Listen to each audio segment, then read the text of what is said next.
Welcome to All Orthodox right. Christian Theology. This is Craig Trulia, and with me today is the esteemed guest, Kaleb of Atlanta. How we doing, Kaleb? I'm doing all right. I'm glad to be here.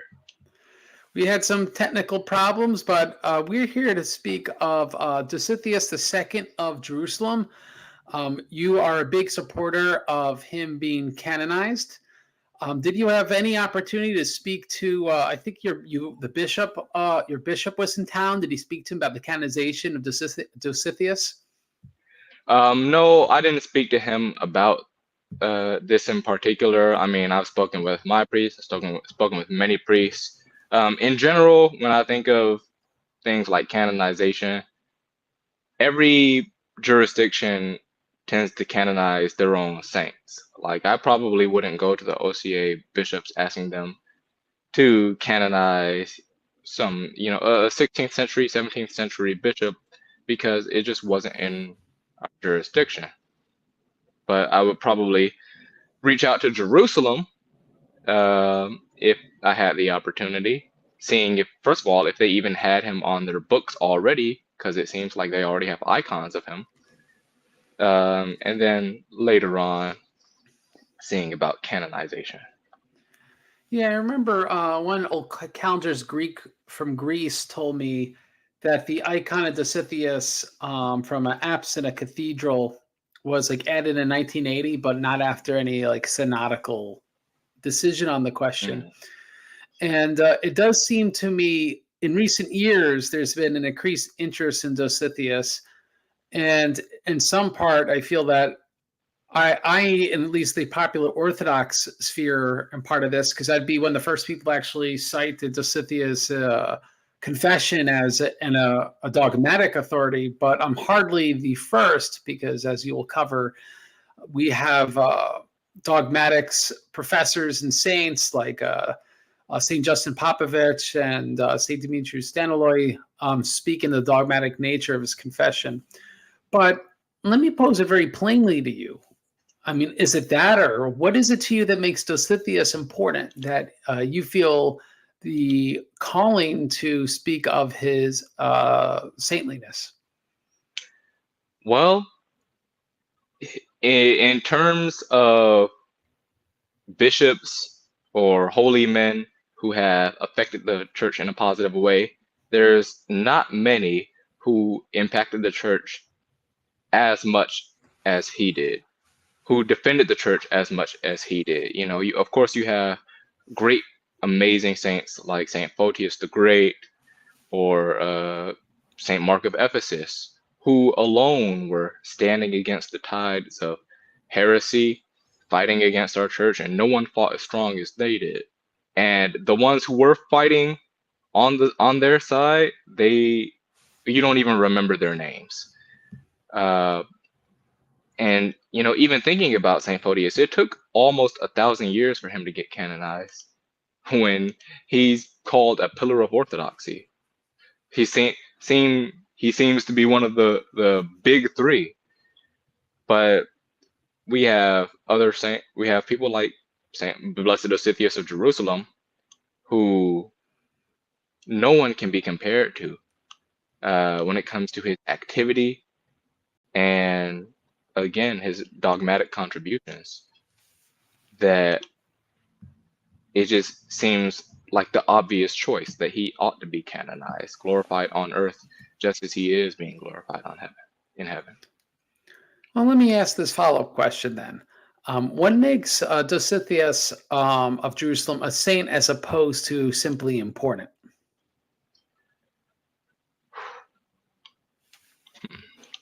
Well, when you're talking about just being important,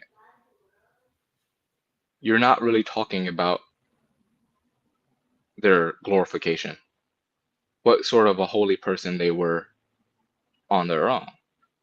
And of course, no one is holy on their own, but rather how they relate to Christ. And Blessed Dositheus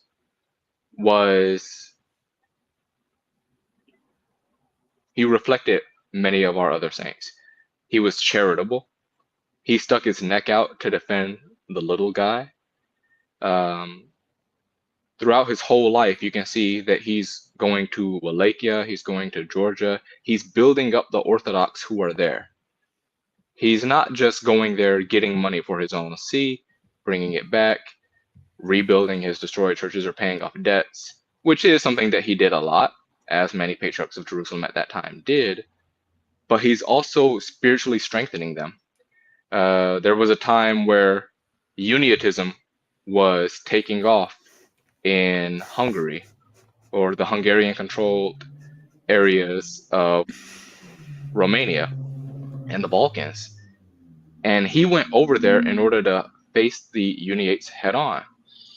When the Christians of Romania weren't receiving Holy Chrism, something that they need in order for the spiritual life of the church to continue in them, he provided them Holy Chrism, even facing conflict with Constantinople for it. And when Georgia was in the midst of many wars and church conflicts, he was over there taking care of them all.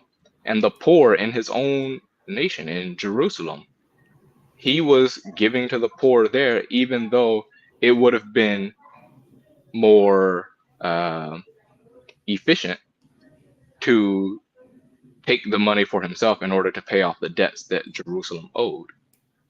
So he was always placing others first. That's one thing that marks him as different. Do we have other things that are a testimony to his holiness of life? Well, he brought back, well, I'm not going to say brought back because it was never really lost, but he really brought into the forefront the Hesychastic teachings of St. Gregory Palamas.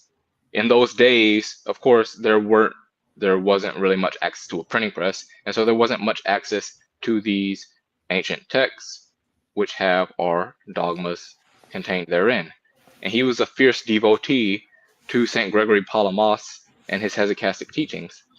And one of the first things he printed well, not one of the first things, it took a little while to get there, but after a while of having a printing press in Wallachia and in Constantinople and in Moscow, he printed the dogmatic tomes of St. Gregory Palamas, the Hagioritic tomes, so that the Orthodox people could have access to these teachings.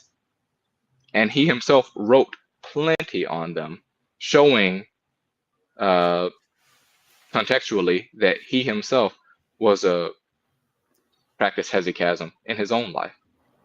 Yeah, that's my own observation as well, that in the Confession of Dositheus, he speaks, it's translated in English as cooperation, but he seems to be aware of the role of God's energies in us doing good works and our salvation.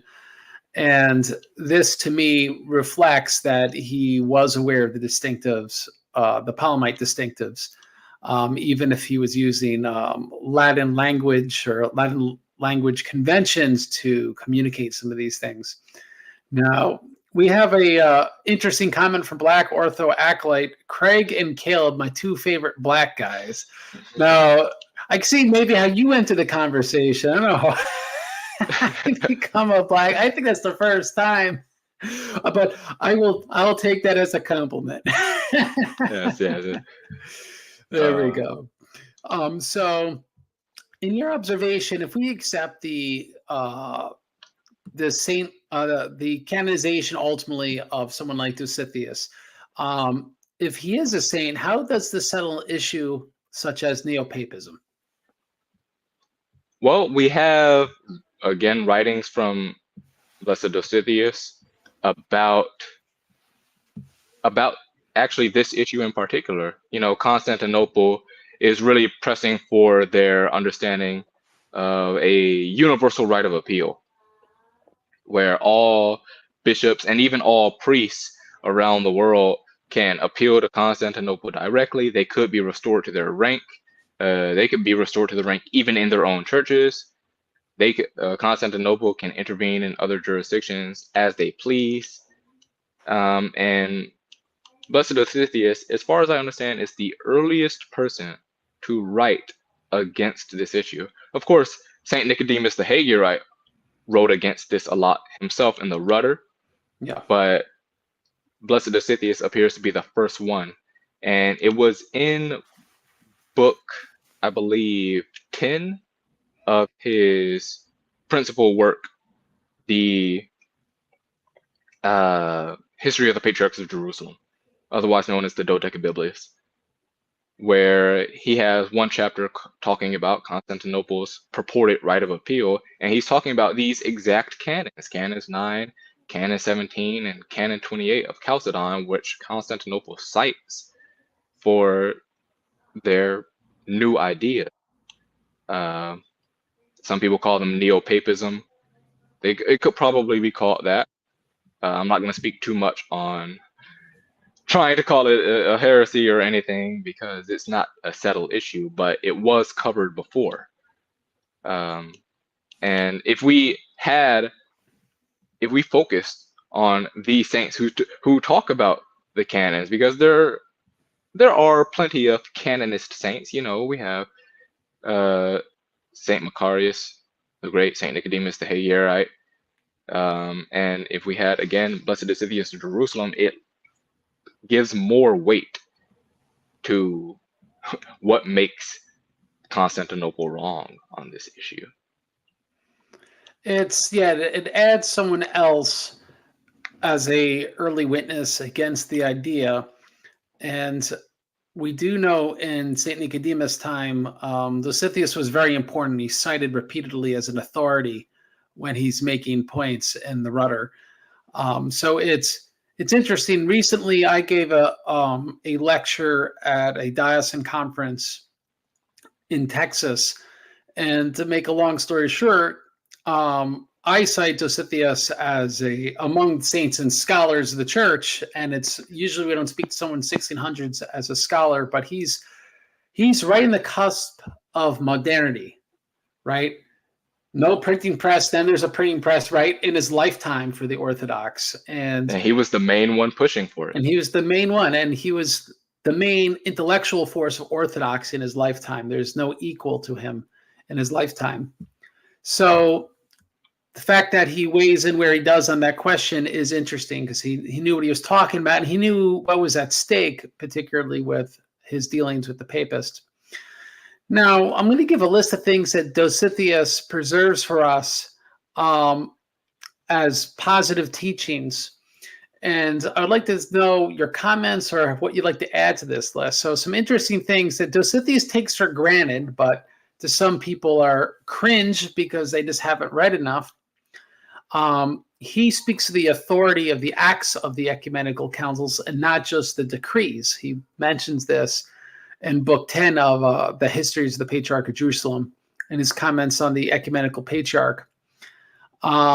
He speaks the non-exclusivity of preparing chrism, which is interesting and something that you were also speaking of. But this has become more of an issue kind of in modern times, as now less and less churches, even patriarchates, prepare their own chrism. And this is somewhat of a recent innovation in Orthodoxy. He invokes the fallibility of the ecumenical patriarch and his lack of primacy. The quote, Dositheus, the patriarch, like the Pope, cannot be greater in power than another patriarch except in honor. And as you were referring to just before, he speaks of the intra-patriarchal nature of ecclesiastical appeals. He sources this from Canon 12 of Antioch, meaning, yes, we have canons on the appeals on ecclesiastical questions, but they pertain to appealing within one's own patriarchate. The presumption being that between patriarchates can only be settled in an ecumenical or pan-Orthodox council, as we would call today.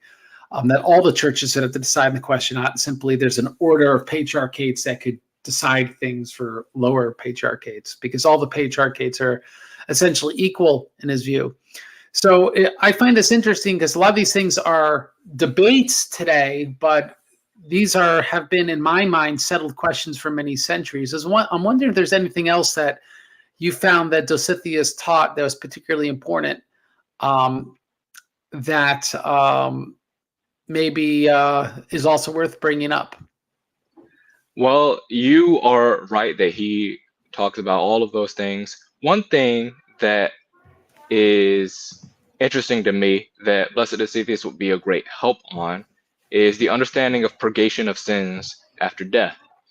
Of course, we understand as Orthodox Christians that the Latin purgatory is a false teaching, is a heresy in our church, but people get sort of confused when we talk about what happens after death. You know, in Hades, the distinction between Hades and Gehenna, the time frame difference, and the potential possibility of escape from Hades. And Blessed Dositheus talks about this very pointedly in his History of the Patriarchs of Jerusalem. And what he says about it is the same as what St. Mark of Ephesus taught about it, but no one really knows that he even taught about it. Because St. Mark of Ephesus was one of the first people to respond to the Latin purgatory, the teaching in its fullness, because people had responded to it before, but they were talking about universalism, Origenism. And so when you hear people, you know, get confused, especially non-Orthodox, get confused about what our teaching is, that people could go to Hades, potentially get saved from afterwards, or even when you hear Orthodox Christians talking about why purgatory is wrong, and the main things they focus on are that it's the third place, that it's not heaven and it's not hell. They're missing some depth there. But Blessed Dositheus goes very much into depth, citing all the same things that St. Mark of Ephesus spoke about. Now, is it your view he reformed his ideas on life after death between 1672 and 1690, where he added some edits to his confession, or do you think he was clarifying his thoughts so that they would not be construed to align strictly with the Latin idea of purgatory? No, I don't think he changed the substance of anything that he taught. I've looked through as much as I can find. I've looked through as much as I can find about his and basically everything that he's taught throughout every portion of his life, and I've never seen a change in substance. He's reduced a little bit here, he's added a little bit here, but it's all saying the same thing. And anyone who would like to suggest that he changed his teaching has probably not read either version in order to say that it was changed. I haven't been able to read directly the text of the 1690, but I have been able to read the 1721, 1723, and the translation that came out of Moscow. And they're all in line. There's not a single point where any former teaching was rebuked or contradicted. It would seem to me that he only clarified everything that he said. And even when you see in Saint Demetrius Staniloa's Life of Blessed Dositheus, he talks about how there was changes, but it was purely terminological, not substantive. Now, apparently, our interview is a bigger deal than Rogan interviewing Trump. So there you go. Too bad Kamala Harris wasn't turned down the interview with Rogan. I don't know why, actually. I don't think he would have gave her a bad interview, but that's a whole other question. So let's get into this. In what ways did Dositheus fight the Unia? So a little while after, in fact, not even a little while, but a long while after the conclusion of the Council of Jerusalem, Blessed Dositheus went through all the Orthodox world. He went to Russia, he went to Georgia, and especially he was in the Balkans around Wallachia, because Wallachia was controlled by an Orthodox prince or principe at the time. And so they were able to support the Orthodox around the world a lot. And he depended on Saint Constantine Brancovianu for supporting the Jerusalem church. But a little while after, it was, I believe, right around the turn of the century, there was a conflict around a bishop being ordained in Wallachia who was who gave ear to the papists. And even before being ordained secretly, he was making deals with the papists about joining the papal church. But Saint Dositheus didn't know this, and neither did the bishops who ordained him. And after they had been ordained, almost immediately, he joined the papists with all the priests of his diocese, or almost all the priests of his diocese. And I can only presume that the local Orthodox bishops were writing against them, or were going towards the Uniates in order to try to bring back certain parishes or certain priests or certain people. But Blessed Dositheus was the main one fighting against the Uniates. He was going over there. He was ordaining new priests. He was convincing priests to return to the Orthodox faith. He was writing letters. And it got to a point where the bishops who had joined the Uniates were writing to the Patriarch of Jerusalem saying, "You need to get him out of here because you're creating an overlapping jurisdiction. This is against the canons." And Blessed Dositheus was saying, "It's not against the canons for me to establish a jurisdiction because you lost your jurisdiction when you became a Uniate." And so he stayed there for a long while. But the Patriarch of Constantinople actually was fighting Blessed Dositheus on this, because the Uniates, or the Latins, were very powerful economically and politically. And so he didn't want to enter into conflict with this. So he told Blessed Dositheus to cut it out. But Blessed Dositheus said, "I'm not going to cut it out because this is a matter of orthodoxy here. I can't choose to be silent here. Otherwise, I would be condemned." Yeah, if only more people were concerned with that now. Now, in what way was Dositheus a absentee patriarch? He was very rarely in Jerusalem. He was mostly, I think, in Wallachia. And so maybe briefly, just give people an idea of how, even though it's Dositheus of Jerusalem, he really wasn't in Jerusalem.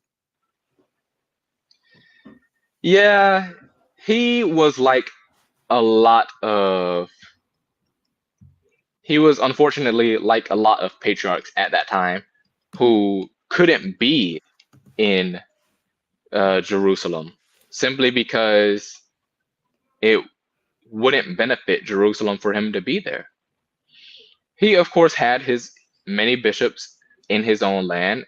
I think it was about eight or nine or 10 bishops of the Jerusalem church who were in Jerusalem full time, but he himself was mostly in Wallachia, because by being in Wallachia, in the tributaries or the Medoceans of the Jerusalem church in Wallachia, he was able to raise money for his own church. And so actually, by being away from Jerusalem, he was helping Jerusalem way more than if he was there. And of course, everyone around the world knew Patriarch Dositheus. Even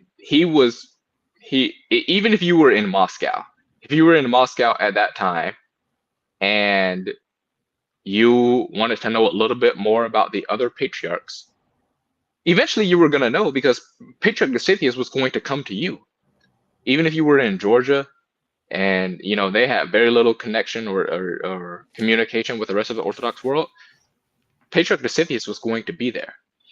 And so this was immensely beneficial to the Jerusalem church. As sad as it may seem that he couldn't be there full time, I think ultimately he did what was necessary.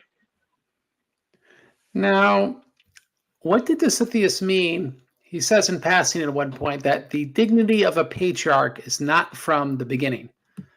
And so how would you understand a statement such as that, if you remember it? Well, I can only imagine that he means to say that a patriarch's dignity comes from apostolic succession. It has to be given to a bishop, a patriarch, to have any authority whatsoever. Yeah, because if it helps at all, 1 second, I got to get the right. I just queued it up. I'm terrible. Let's see, is it here? 1 second. So it's quoted in Demetrius Staniloy's life, and it's about the issue of unction. It said Methodius of Constantinople was upset that they did not call one of his bishops, those from Unigarlavia, so that they could also take money from there for the boiling of holy myrrh. He wrote to me shamelessly, that's Dositheus, and in a cheeky way, many very ignorantly conclude that only he was entitled to do this. And I answered that holy myrrh can only be prepared by a simple bishop, and it is necessary to be so because the dignity of patriarch is not from the beginning. Who prepared holy myrrh before there was a patriarch?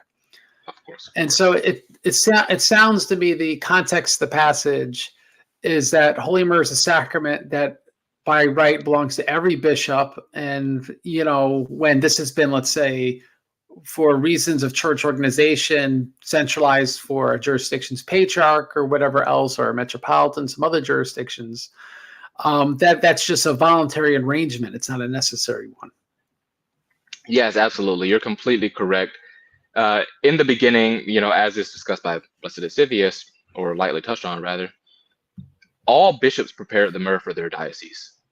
All of them prepared it for their own diocese. And then later on, I think it will probably be around the time of the Council of Chalcedon, they started making it so that only the patriarch would make chrism for their whole church. And then all the bishops would come and they would have the chrism with the patriarch, or they would make the chrism with the patriarch, and then they would bring it back to their diocese. And this would testify to the unity of their local churches. And then even later on, you would have even whole other patriarchates receiving it from Constantinople, and sometimes foreign dioceses even receiving it from Moscow. But chrism always was a bishop's authority. And even in emergency situations, much like in the life of Blessed Dositheus, you would have just a local bishop making his own holy chrism. And we see this issue even playing out today with the Ukrainian church, because Metropolitan Onufrius is consecrating chrism for the Ukrainian church, even though it is technically supposed to be Moscow's responsibility to provide holy chrism. So in an emergency situation, any bishop could do it.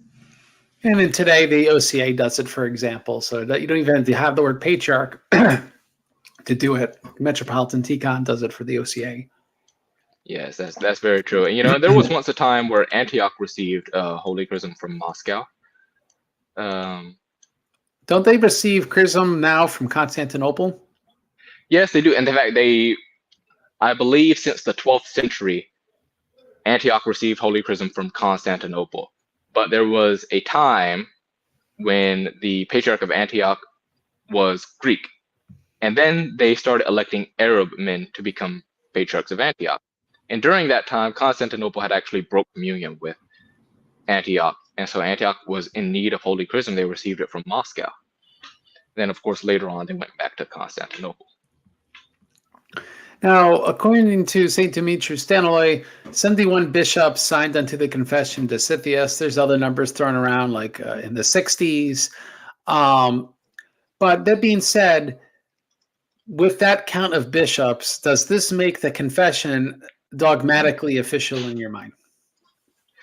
So when it comes to dogma, or when I think of dogma, it's not simply the council by itself, but it's a continuous thing. And no council is, a once in history. After this date, that's when we can find out if it's dogma or if it's not dogma. It's never been that case. Even Yeah. all the ecumenical councils, it took decades for some of them in order to be recognized. Some of them took almost 100 years. You know, the Seventh Ecumenical Council, it wasn't considered officially ecumenical until 879.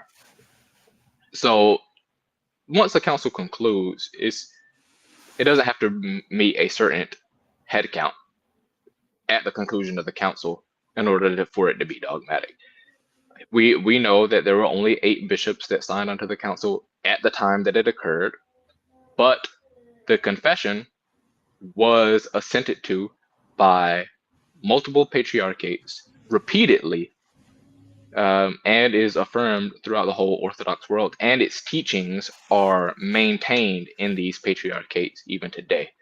So Yeah, I I would think say what we that it would must lack, necessarily be dogma. I think what we lack among the modernists is, could they name a single dogmatics expert, right? So we're even going like kind of secularized people, right? Like we're not saying find some saint, but could they find a single dogmatics authority or jurisdiction that rejects it, which you won't find. It's almost like Crete 2016. The presumption is, of course, this is a council that we accept, and so it's the challenge for those who reject it is, do they have any authority for doing so other than not liking what it says, which seems to me to be the real point at issue. And of course, there's even more to that, because if they could say, well, this isn't our Orthodox teaching, or then it would stand to reason that they could find any Orthodox figure who contradicted it. But in fact, there's no Orthodox figure in the past or in the present who says something to the contrary of what's contained within the Confession of Dositheus. Yeah, I think it's fair for some people to say, I never heard of this thing before, I just wasn't taught it. But right, like if they were, but they're not the dogmatics expert, right? Like, Exactly. so it's okay if that's just not your forte. It's another than to take that to mean then it must not have authority. I do, though, I have to say, my own private speculation, having zero authority whatsoever, is that there is something to be said that we don't commemorate the council. And I do think the fact that we commemorate the ecumenical councils, and this, even let's say the eighth council is only beginning to get some sort of commemorations, right? Like we had with the conference with Uncut Mountain Press, but it has otherwise lacked commemorations for many years, even though it was on the books, even though St. Mark Ephesus used it as a weapon, as a polemical weapon during Florence. These are the canons of the Eighth Ecumenical Council. There seems to be something lacking when the people don't commemorate a council, right? So it's on the books officially among the dogmaticians, among the bishops, but the council's more than, the church is more than dogmaticians and bishops. There's also the people. And Constantinople 1848 calls the people the guardian of religion. And so I'm wondering if that's the final real form of reception ultimately for any council, including the eighth, is for the people to embrace it. And ultimately speaking, that's when we liturgically commemorate it. Because when's the average Orthodox Christian, right, affirm an ecumenical council? It's on the day that it's commemorated. You read it in the hagiography. If it had to be church that day, you'll sing hymns about it. That seems to me to be the thing lacking, and maybe where the church has to ultimately go with some of these councils after the seventh, is to start making liturgical commemorations, so the way the people really become involved in this process. You're absolutely right. I've taken a look at the ecumenical councils, and it seems like the main thing that makes a council ecumenical, as opposed to just being pan-Orthodox, is that it has liturgical hymns. And I already said this with the Seventh Council, that it wasn't considered ecumenical until 879. That was when they made a liturgical cycle for it. They made the Sunday of Orthodoxy. Once it was liturgically commemorated, then it was officially ecumenical. And even to this day, we still have the feast of the 6 ecumenical councils, as opposed to a feast of the 7th ecumenical councils, because at that time they didn't consider the 7th to be ecumenical. And of course, it did take a very, very long time, but we are now seeing liturgical hymns for the 8th council. People are recognizing what it means for something to be ecumenical, or how that plays a part in the life of our church. And this is the development that we would like to see. And eventually, I would like to hope that we will see some liturgical hymns for the 1672 Council. Yeah, it's if we could speculate and have fun with this, and just so that actually people don't come after us. Sunday Orthodoxy, I think those liturgical commemorations were in the 840s and 879, 880. Nicaea II was accepted yet again by an ecumenical council because Rome reneged over Balkans jurisdictions and stuff like that. But I think, like, ultimately speaking, we would need to liturgically commemorate the 8th as a standalone council, and probably make a liturgical commemoration for all the post-schism pan-Orthodox councils, but in one day. So that, let's say that day would have the Palamite Council, 1642, Yassi, 1672, Jerusalem, 1848, Constantinople, so on and so forth. There's others, obviously. For example, there's Constantinople 1480 after Florence, and ones like that. So that might be the way forward ultimately for Orthodox to commemorate and appreciate their synodical tradition since the Seventh Council. I think the first 7 obviously have a very special place in the heart of the Orthodox, and which is why we haven't moved forward with commemoration of their councils. But I do think if we do move forward with commemorating the other councils, this will go a long way for Orthodox to fully embrace the totality of the Orthodox faith. Now, anyway, Absolutely. Humble opinion. I think you're in the right area there. So there's a quote which I think is interesting. I'd like to get your reaction to it. And it's about how Dositheus, the way he would treat Kylocaris's confession, Kylocaris of Constantinople, and whether or not he really wrote it and its significance. And the quotation from Demetrius Denolay was, "The synod seeks to show that Kylocaris is not the author of the confession, and even if he was, quote, the Council of Jerusalem, he wrote it, he being Kylocaris, and not in its official capacity as patriarch, because in the case that one should have subscribed to it to the bishops, and it should have been registered in the official codices of the patriarchates."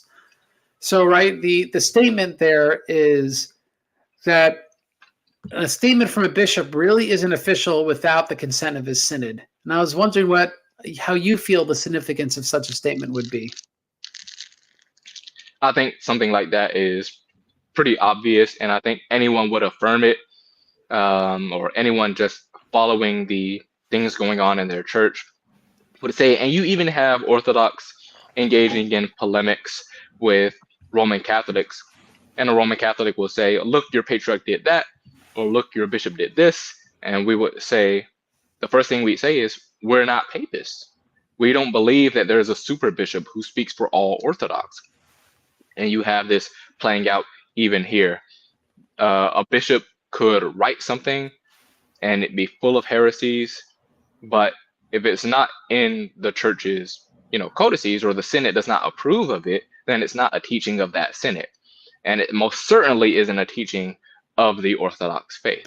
Yeah, this is so basic. So, we've seen some stuff as of late that this patriarch has begun commemorating such and such in Ukraine, or this bishop from this jurisdiction has commemorated such and such in Ukraine. Then people say, look, a whole other jurisdiction has begun commemorating the OCU. And it's that's not how Orthodoxy works. It's significant if a whole synod does such a thing. And it doesn't mean a whole synod can't do bad things. It's just that we're a synodical system, and it almost seems like a sort of crypto-papism where people just focus on the acts of one man, as if detached from everything else, they could be significant. So I'm happy to hear your comments on that. Now, you already touched on this. I'm sorry. Hold on. There's something else that needs to be said about that. The way that some people approach Christianity, particularly, of course, Orthodoxy and papism, which is that they're looking more for, what do you have to obey? What do you have to be obedient to? rather than what do you have to live as a Christian. They want to find a statement, or they want to find a treatise or doctrine, and they say, are you bound to this? Are you bound to that? And eventually you have to step past the question itself and ask, why are you focusing so much on what binds you rather than if you believe it, or if that's being incorporated into your spiritual life? They're not becoming praying people. Rather than discussing, is it true? Is this something that's going to aid me in approaching the Lord God? They're asking, well, is this another checklist? Is this another thing you have to check off on? Which is a complete misunderstanding of Christianity. Absolutely. So we already touched on this, so maybe we'll just address this succinctly. So to help avert confusion, we do know that the Confession of Dositheus was edited by Dositheus. We do know that the Russian Synod edited certain sections of it when they translated it in the 1840s. I think St. Philometor Moscow himself. What are we to make of this as far as you understand it? Well, as we had spoken before, those translations did not detract from what it was actually teaching. Excuse me. It's not repudiated. And even if it isn't outwardly, explicitly expressed, it still lived. So one thing that's not included in St. Philaret's translation is the indelibility of the priesthood. Whereas the Confession of Dositheus says that anyone who gets ordained, they bear the mark of the priesthood forever. But St. Philaret does not include that in his translation of the Confession. But even so, you can see that the Russian Church believes in the indelibility of the priesthood, because when a priest is defrocked and they're restored to rank later on, they don't receive a new ordination. They only receive a blessing. Write it with a pen, they're restored to the priesthood. Because ordination is once, just like baptism is once. And so they're But not restored to their chrismation. rank. Yeah, chrismation. You apostatize, you be chrismated again.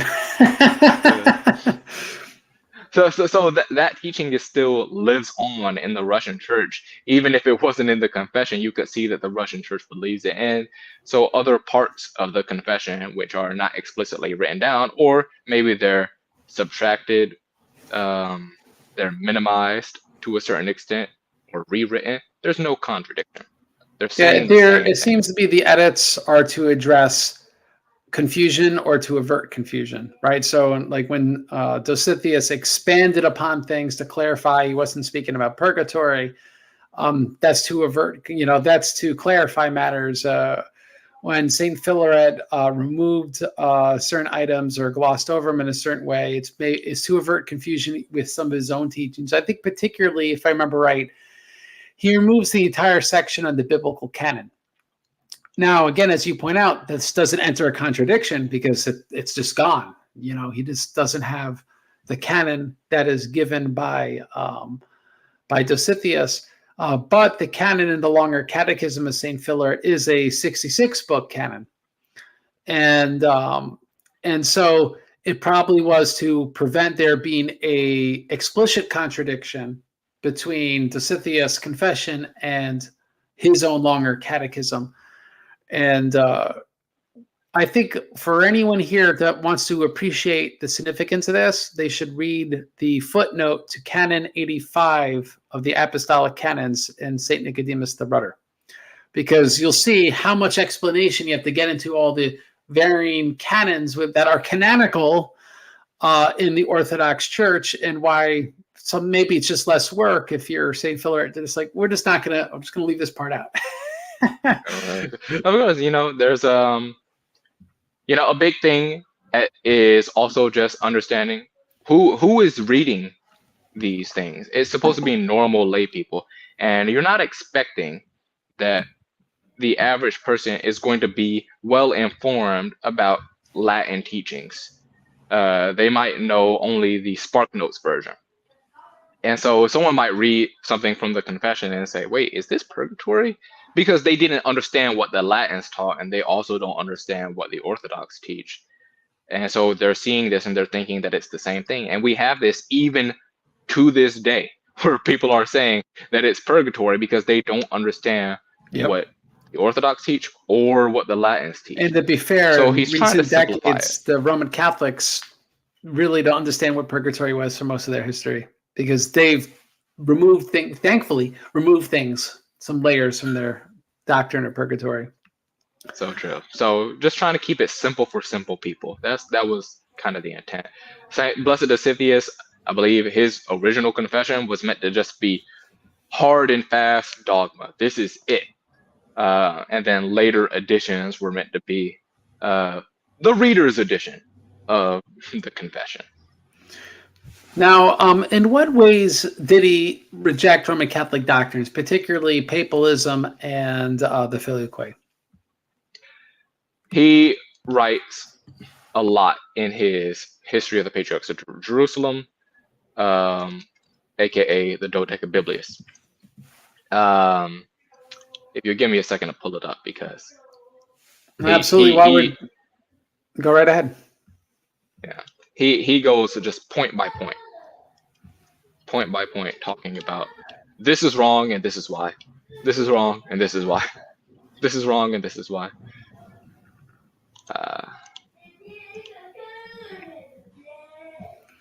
We have a comment as we have Caleb looking things up.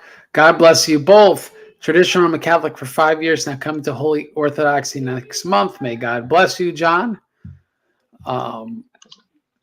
We had Zeke say, I almost sent a whole paragraph in your blog about the Deuterocanon, for realize you converted to Orthodoxy, +1 subscriber. So there you go. I'm trying to figure out what will I ultimately do with some of my old articles. For years, I was concerned with like trying to hide my past, but it's kind of humbling where you start getting enough of a footprint in the Orthodox world where you start realizing, all right, now these things might start confusing people. And then there's lack of time where, all right, well, I can't just remove everything because I don't have the time to remove stuff. But I do think ultimately there might be a purge, so people are aware of both the YouTube channel and the blog, where I might just pick what I consider Craig canon, and the other stuff will probably be, I wouldn't like hide it for good. I might just put it unlisted, so if you really are obsessed, you can find it, but otherwise not where it's readily accessible. I don't know. I need to discern that question. So interesting that Zeke brings it up. So Caleb, do you have it queued up? Yes, I do. So this is in book 11 of the Dodecabiblius, where he's talking about the Council of Trent, or the Latin Council of Trent. And he gives a list of heresies that Trent taught. One of the first things he says is the filioque. They give a false version of the creed, which wasn't included in the ecumenical councils. And St. Augustine also didn't use the filioque in the creed. Even though people say that he taught the filioque, he still didn't include it in the creed.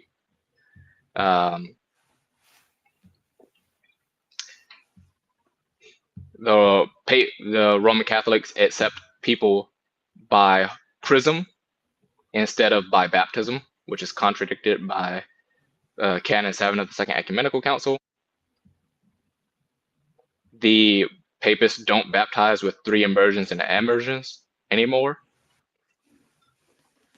They say that the Papists say that only bishops can provide holy chrism. But, in our church, the priests can chrismate people.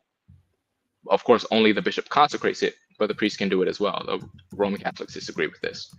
The Roman Catholics don't give body and blood, or they don't give the bread and the wine during communion. They only give the bread. They say that children shouldn't be allowed to partake of communion until they reach the age of reason, and of course they Pure, receive pure confirmation. insanity. Pure insanity. And crazy. Literally child abuse. I don't know who could love their child. And it's one thing if you don't believe in transubstantiation, then okay, your kid didn't have grape juice and crackers, so, no big deal.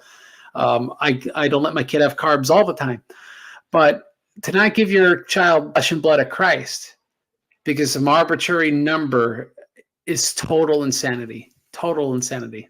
It is crazy. And another thing is that they did it in order to stop a certain, or actually the reason they did that, they restricted it for children is something completely different. It was just that it was a it was downstream from what they did, restricting chrism from the priests.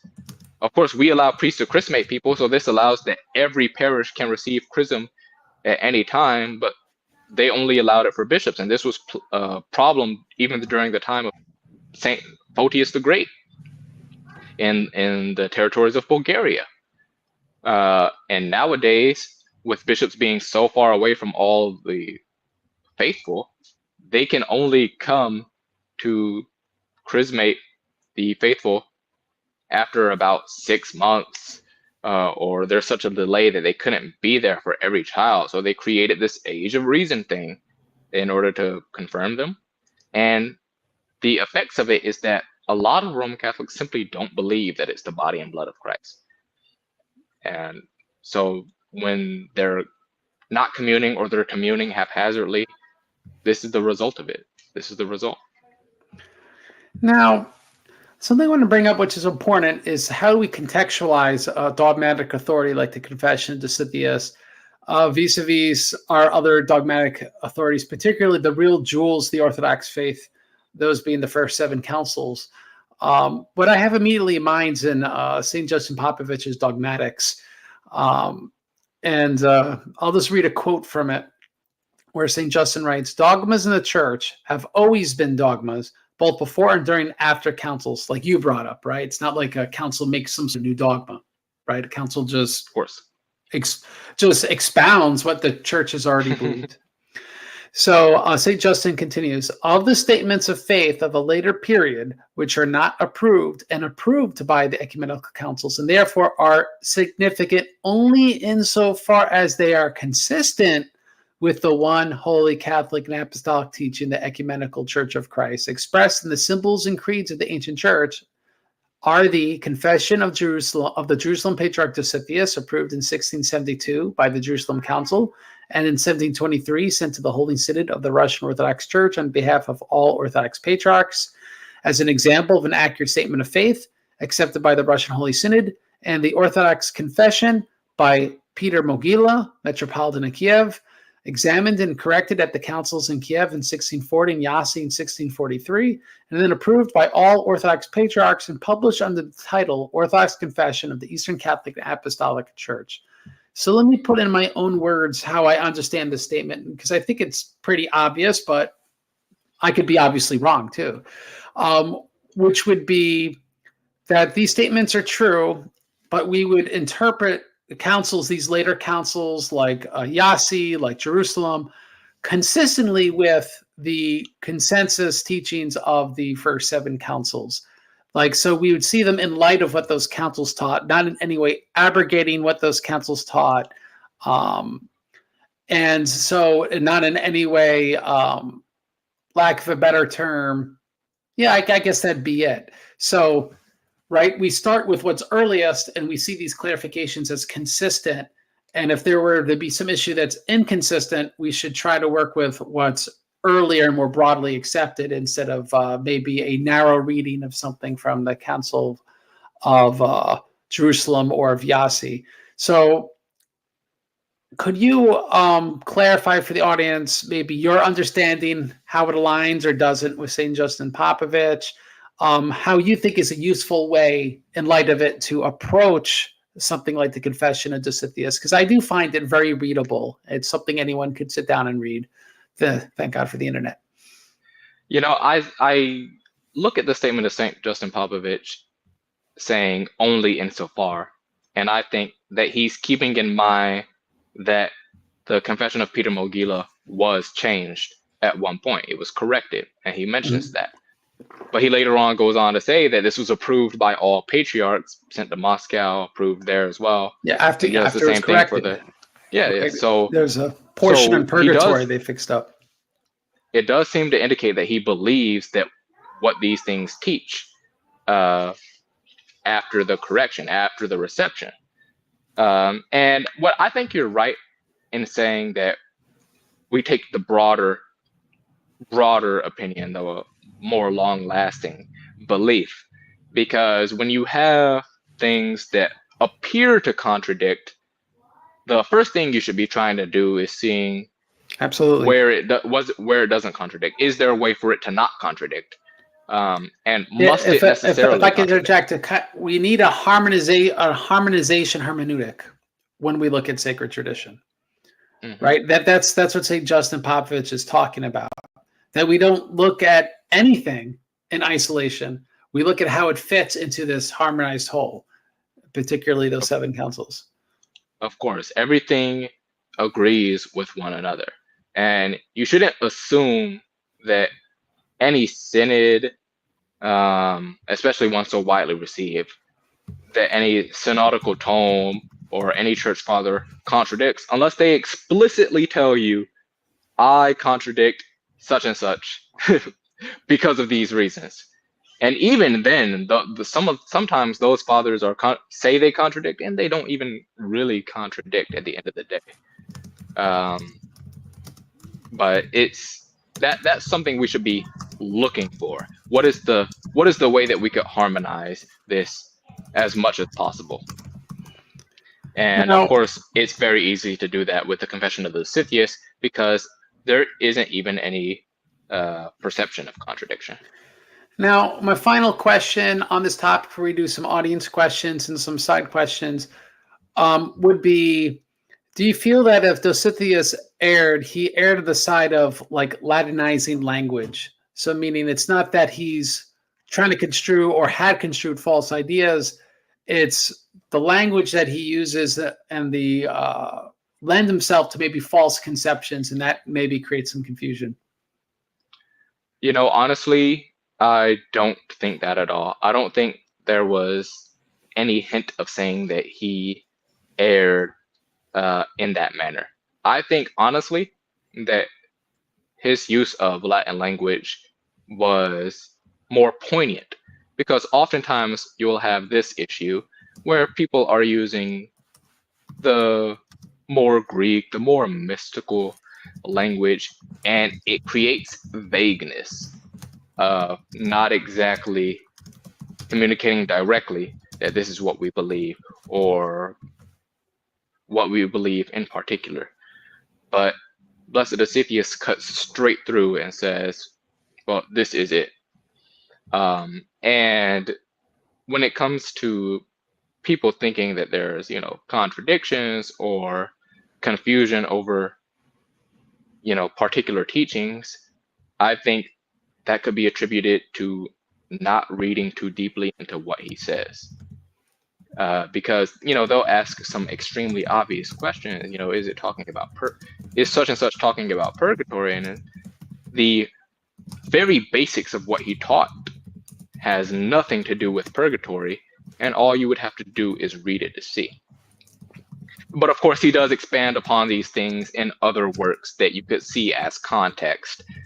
But I don't think that it's on him to say there was any error or mistakes. I think it's really just on the reader. Really just knowing your audience is not something that could be blamed on Blessed Dositheus, because the audience, us, the readers, we change all the time. What's popularly understood or what's in our minds, our preconceived notions could change on a whim.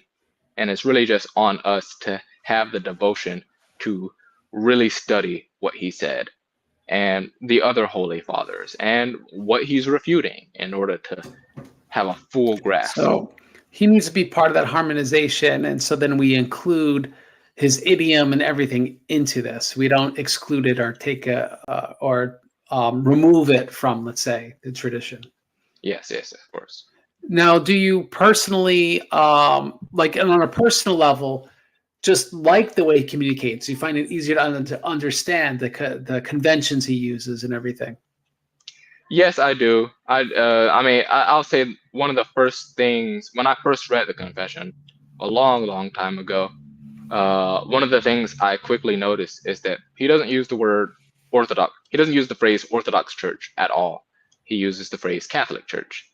And obviously, of course, we, the Orthodox, know that we are the Catholic Church. Mm-hmm. But I'm not going to say departure, but not unwillingness to use that phrase in the face of what appears to be a much larger Catholic Church has caused us to sometimes forget that. And, we read sort of statements like that and we think it's talking about Roman Catholicism, but it's talking about us. But again, this is just an us problem, not a Blessed Dositheus problem. I would say that I found in general reading the confession very easy, and reading actually the translation of Saint Philaret to be a little bit not more difficult, but you will probably have to have them both side by side. I think To catch the differences, that absolutely. Yeah. Now I got a few off-topic questions, and we'll do some audience questions. Now you're a big Twitter guy more than me, right? Yeah, that's what that's what I'm known for. That's what I'm known for. I mean, does it make you any money, or is it just a form of entertainment? I don't understand Twitter. So it doesn't make me any money because I haven't been verified. I probably could get verified pretty soon if I so chose, but I just haven't taken the steps to do that. For me, it's just about love of the game. And I noticed something when certain of my friends got verified, that their content completely changed. They became, I don't want to say that they became grifters, but it was pretty obvious that what they were tweeting was curtailed to receive as much attention as possible so that they could get money from it. That's not something I want to happen to me. I don't want to become that guy who is just in it for the money and then my content just falls into something disgusting, frankly. Now you make good enough money in the military? I do make some money in the military, but I have a normal job, trying to get a second job. So like military is like being a fireman. You could have a full-time job and another full-time job. Well, I'm National Guard, so it's one weekend a month. I could go on full time, but I haven't. I probably could in the future. So what are you in the National Guard waiting for like Rambo to take over this town, and then you have to come after Rambo, or are they going to ship you overseas? What's the idea there? Well, really, the National Guard is just the always on standby. It's kind of like in a hospital, they have some people who are on call. That's what the National Guard is. Recently there was the hurricanes that had swept through Florida and Georgia, and on a dime, it was 9:30 at night. I remember getting that call saying, "You need to be here top of the morning because we're going to go and provide hurricane relief to the people in the affected areas of Georgia." And so that's what we did. And, it was good to help those people. And of course, it did kind of provide a little bit of disruption in my own life, but that's okay because we're here to help people. Well, it's best luck to you with your multiple jobs and the cool military stuff. Now, back to Twitter. Now, I want to know whether Twitter knows our race, because here's why. I barely use Twitter. And so I started noticing on my Twitter feed, the first 3 swipes are my regular Christian stuff. So it'd be Pumpkin Prime, and there's rye bread and all sorts of Orthodox food products. And then it starts getting to these racist memes. And I'm like, why does this think I'm a white supremacist and all this anti-Semitic stuff? I'm half Jewish. Why is it because I'm Orthodox I must hate Jews or something like this? And so my question to you is, do you get the racist memes? Like, if you're Orthodox, does it just think you want racist memes? Or is it know your race and go, no, this is a Black Orthodox person, so we're not going to give him the racist memes? I don't get any of that sort of stuff on. Oh, that's crazy. I don't. It's honestly, I get it more in the DMs, really, or people will reply to me, and it's people seeking me out, and they send me something distasteful. I block them or I ignore them. So meaning racist people seek you out, but the algorithm doesn't stick racist stuff in your face. No, not really. I mean, it kind of depends. It must know the camera or something and just look white, because I don't follow any racist thing or anything, and it's just it presumes I hate Israel and all the stuff. It's I don't know. It's all context, because I know that this is true with TikTok and Instagram, that they pay attention to how much your screen is on a particular post or on a particular video. So if the racist thing is there and I stop for a second and I either am disgusted or find it humorous, the fact that I stop, it's gonna send it again. Yes, it's logging that information, and the more you do it, like, why is this here? Well, time to keep going, and it's gonna do that again. They're like, oh, wait, this one made him pay attention more, so let's do it more. And especially, it's actually way worse if you're not on Twitter a lot, or if you're not on Instagram or not on TikTok a lot, because the little things you do, the small things, will be cranked up to 11. Because they're hoping to keep you on Twitter all the time. Now, I'm on Twitter all the time, so I see everything. It takes days and weeks other than the to racist change. tweets. yeah. Because you see everything other than the racist tweets. But I mean, it's some things get they get drowned out.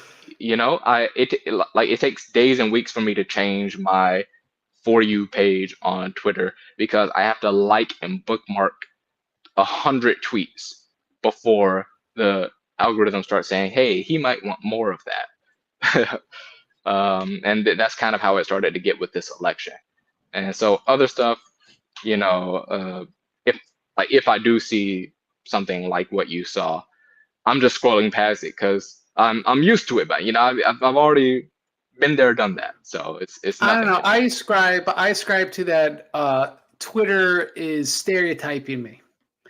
Because, for example, no offense to the audience, but I don't follow the election with a lot of interest. No offense to you either, because I've noticed that in your post. I don't follow this election with a lot of interest. I think we're going off the cliff with either of them, in all honesty. But that aside, it presumes that I'm favoring the Republican candidate, because that's all it will show on my face. So it's so I hate Israel. I'm voting for Trump. And I like spicy memes. At least maybe one of those three are true. Now, we have a comment here, and we got based Craig. There you go. So we got a comment here from Patrick, and it's a young man says, Kaleb, you're my favorite African American. And so my question to you is, because I presume your family's not from Africa like last generation, right? Are you American for many, many, many years in your family? Yes, American, African descendant of slaves. We go all the way back. I can only presume we go back to the 1600s in this nation. Okay, yeah. So like my family doesn't. They all came in the 18 and 1900s, right? There's no relative in my bloodline that goes back to the Mayflower or anything like that, And so my question to you is, because again, this is a compliment. He's saying you're his favorite Black influencer. Do you prefer African American or do you prefer Black? I use Black when I'm talking myself. I don't really normally use African American unless I'm knowing my audience. But Well, okay, I let's would say talk I don't about have a that. preference. So, what audience would you use African American with? It kind of depends. More of the, I would say, moderate or liberal people who they find offense in everything. So you have to use the Wait, words wait. that provide no offense. If you're black and you use the word black, they get offended by you. Yes, yes. Well, they Uh, don't usually know my that I'm gosh. black Oh, because they think you're white. yeah, because my profile picture isn't of a black person. I don't have I'm Oh, a it's a black pumpkin person or in my something. I bio. Yeah, forget. yeah. So well, pumpkin could be any human being. Yeah, well, I mean, they're not assuming. They're not assuming it. I mean, when you're purportedly right wing, you're Mhm. an Orthodox Christian. They're not thinking. Their first thought is never going to be Yeah, a black you're guy. a white guy who hates Israel, who's voted for Donald Trump. That's what it presumes of me. So I have to be particular. They get lost in the terminology. If I Okay. say like, oh, look at the blacks, they're like, racist. I mean, I could see you're a little younger than me, and I could see if you're even a little older than me, where a white black binary works easier because there used to be mostly whites, a large minority of blacks, and very little of really anyone else. And I don't know if you know this, but like the census data, Hispanics were just classified as white. So there was just this binary. So right, just to have a binary that's white and that's black, there's just two colors makes sense. But now there's like 1,000 different ethnicities. That's kind of hard to do. Um, and so to me, it's like unfair if every ethnicity is this or that American, but whites are just white. It almost sets them aside as special. I think I'd take offense to that. I'm wondering what your perspective on that is. I don't really think about that kind of stuff. We have so many issues with race in our country that stuff like that. It just seems like minutia to So me. it's just a word. You don't care, pretty much. Yeah, yeah, yeah. It's like I couldn't be bothered to think about it. This is a big problem actually in the black community where minutia like that is just at the forefront of everything we do, and we're completely ignoring the big issues that face our country or our people. And it's like can't we focus on the things that matter, things that are important, and things that are relevant? We have this coming. I always get the most troll liberal political ads on YouTube. And I know Jonathan DeVito in real life, and I don't think you are a flaming lib. So yeah, I don't know. There's something it's stereotyping us over. I'm not quite sure what. Then we have this guy, George. I'm racist and love all ethnicities. George doesn't know what to do with me. So there you go. He hates and loves everyone. So That's it's a common thing on Twitter. so Common the thing hate to and see. love. Well, at least there's some love there.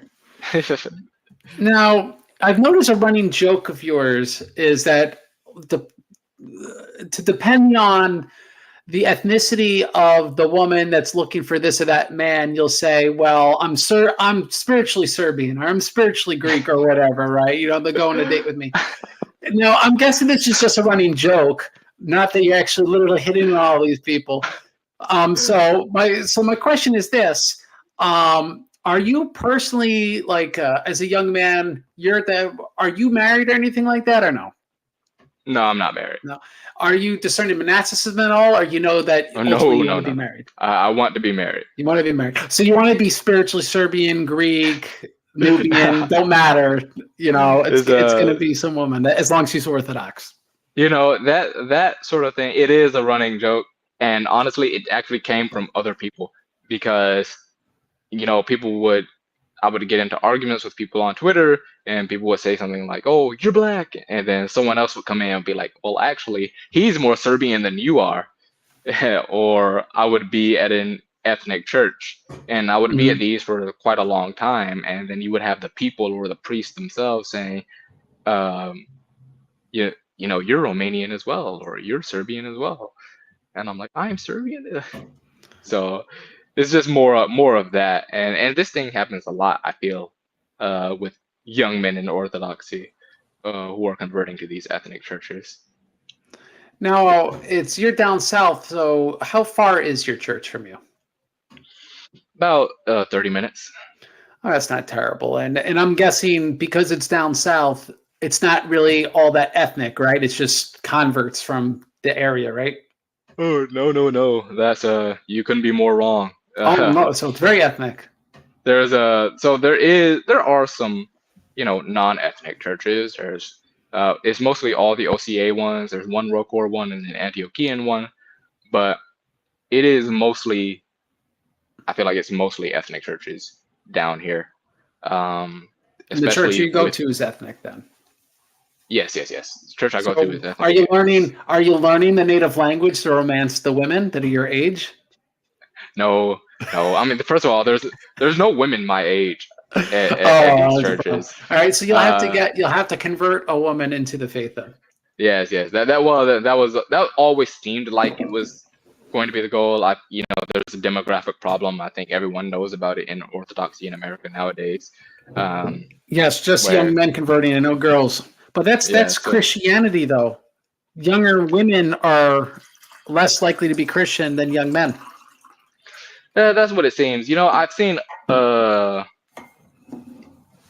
kind of footnotes of people saying where, yes, young men are the first to convert to Orthodoxy, but they're also the first ones out.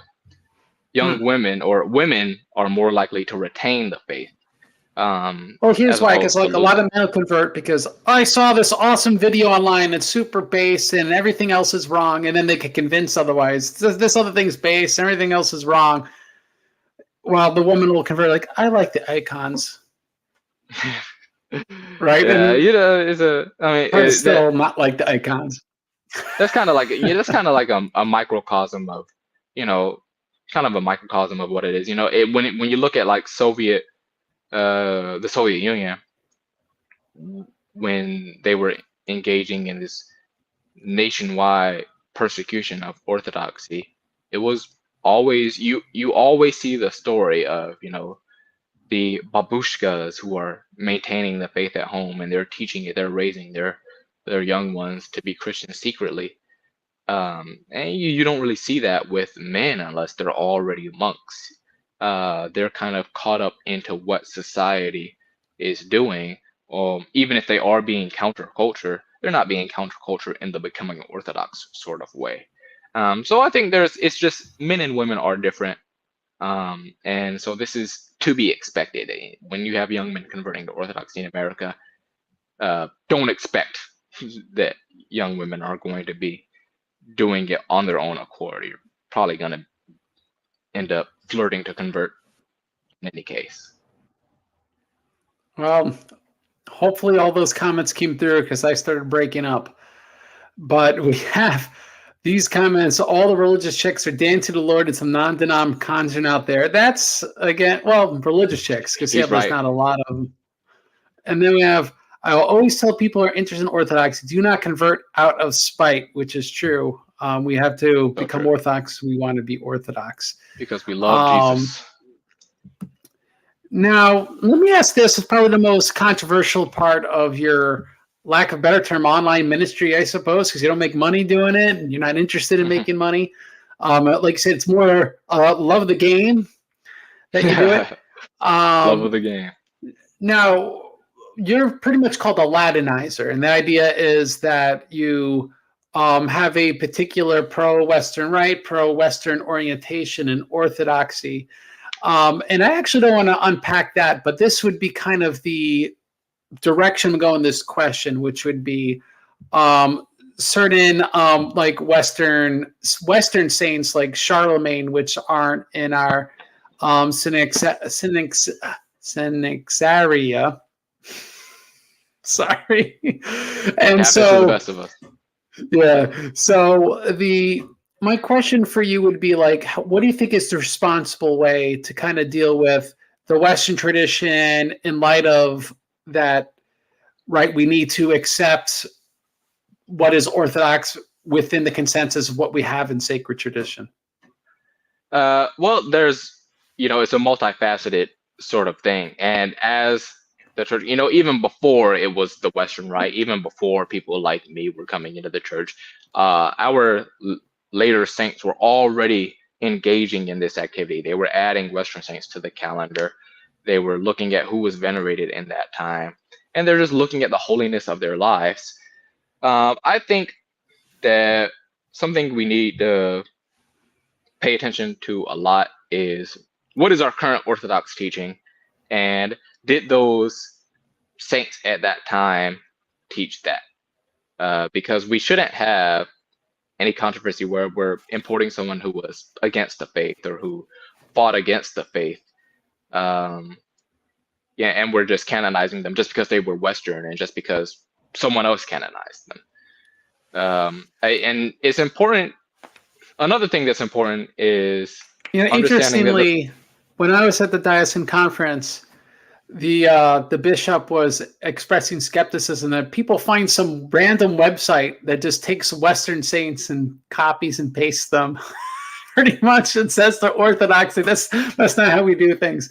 So it's so yes, the clergy are aware of this, and Wikipedia is not a friend to some of this stuff. Like we have official mechanisms for this, but I just wanted to add that because I thought it was interesting that this was a concern that clergy had. But please continue. No, you're completely right. I mean, mentioning Wikipedia is the worst enemy of American Orthodoxy.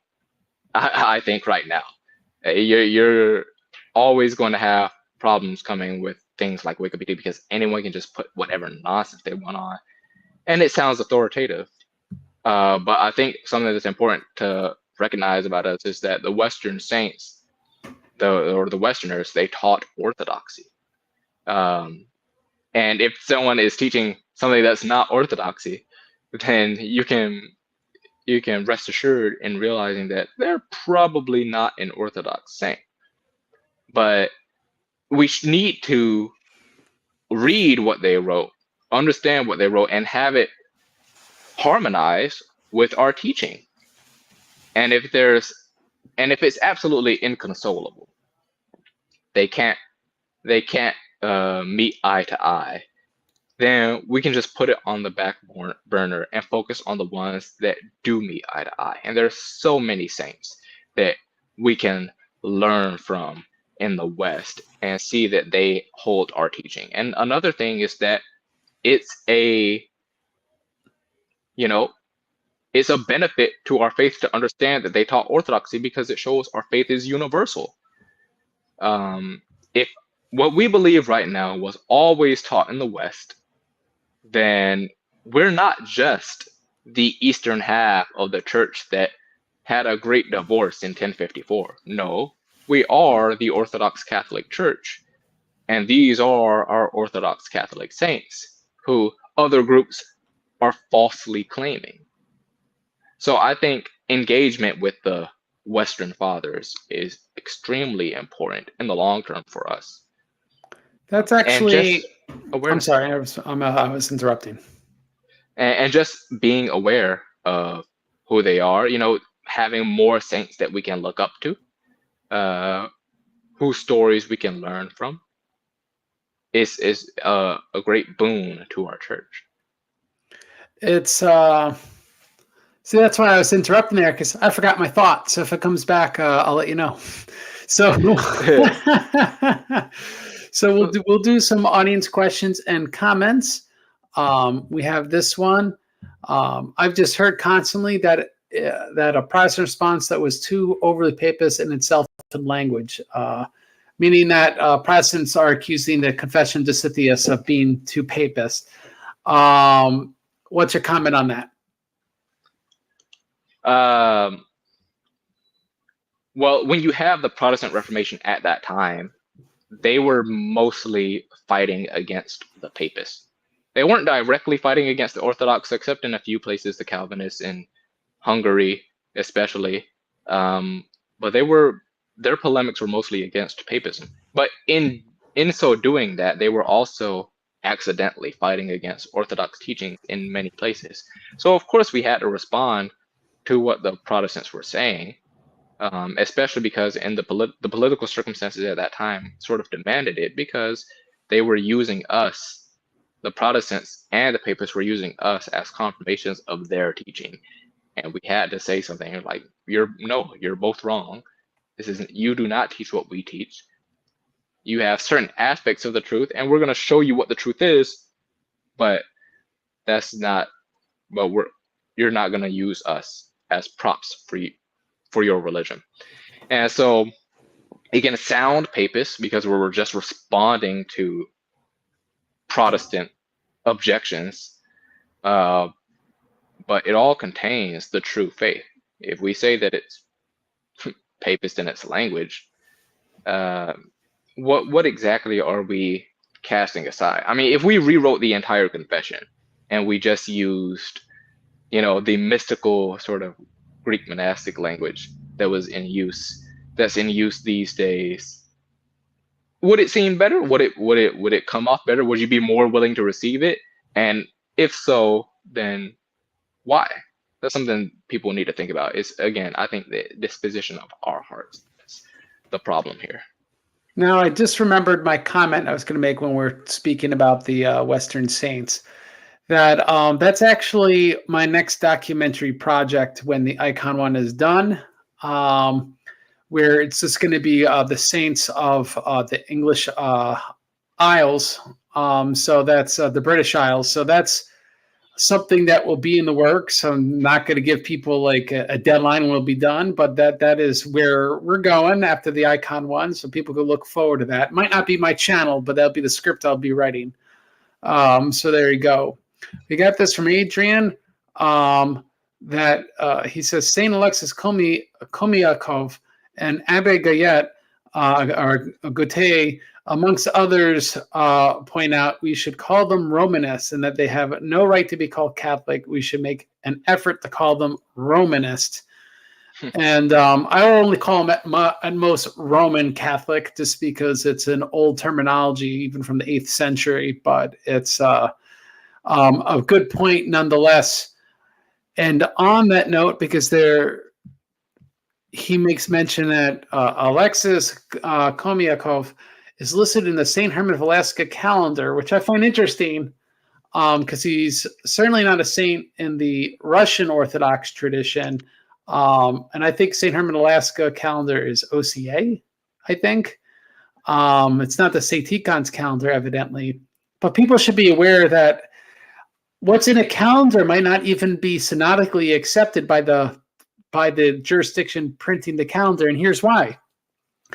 It came up when I was at the conference, the diocesan conference, Keralacaris of Constantinople.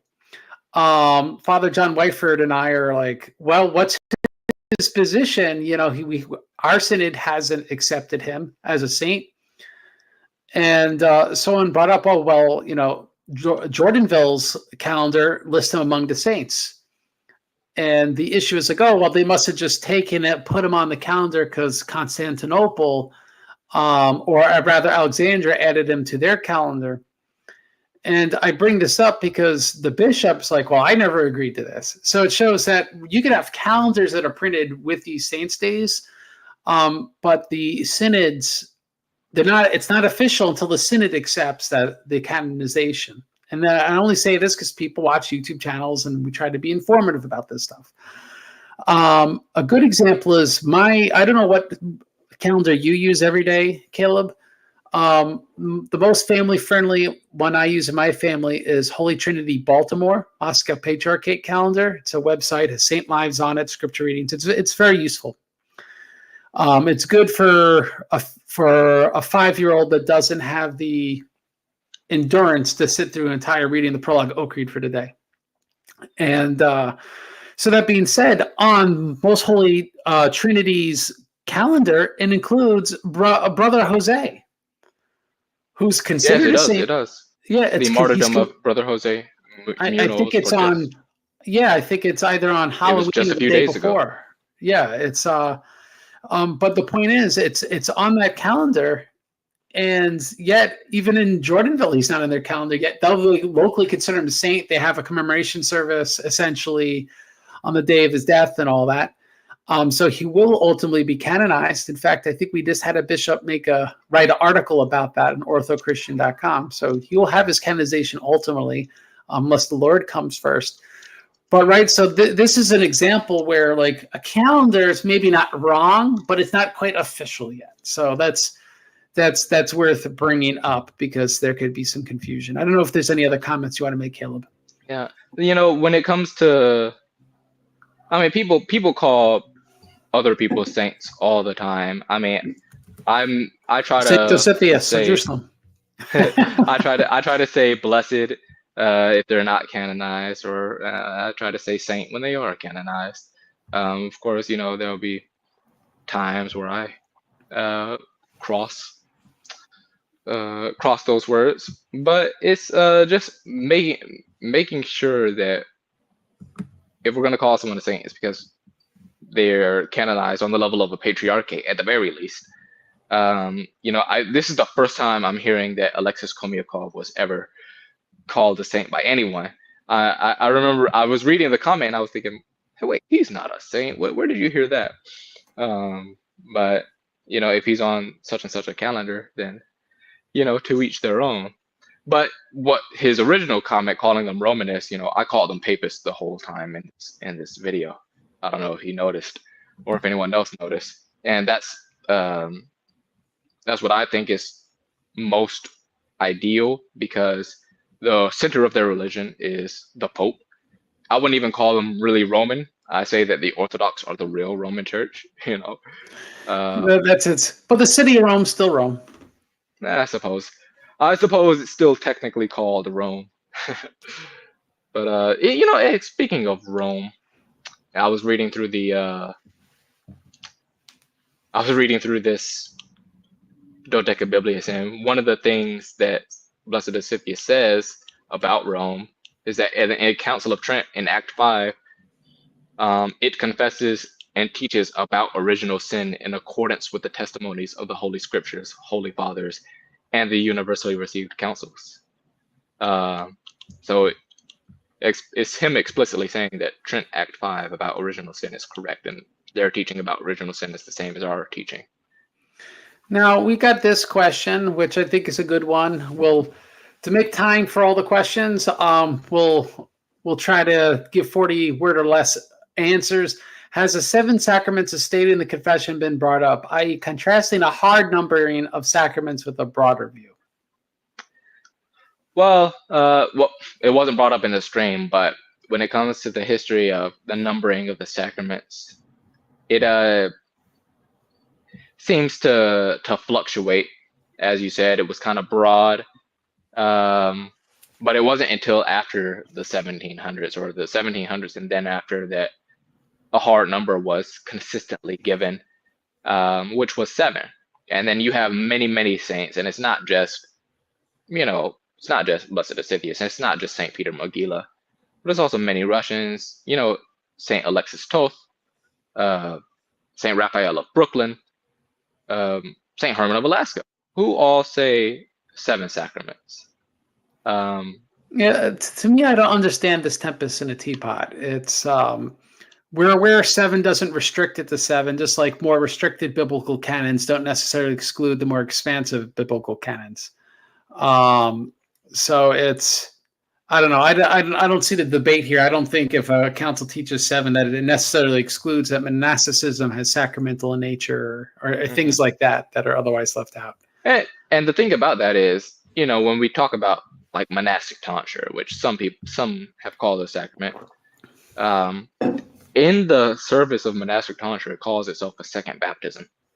So if we want to say that, monastic tonsure is a sacrament, well, we could just say, well, it's baptism.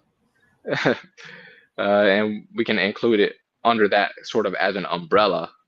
So it doesn't have to be a contradiction necessarily. That's kind of the way I see it. But really, I don't think, like you said, I don't think it's that important to focus too much on the numbering.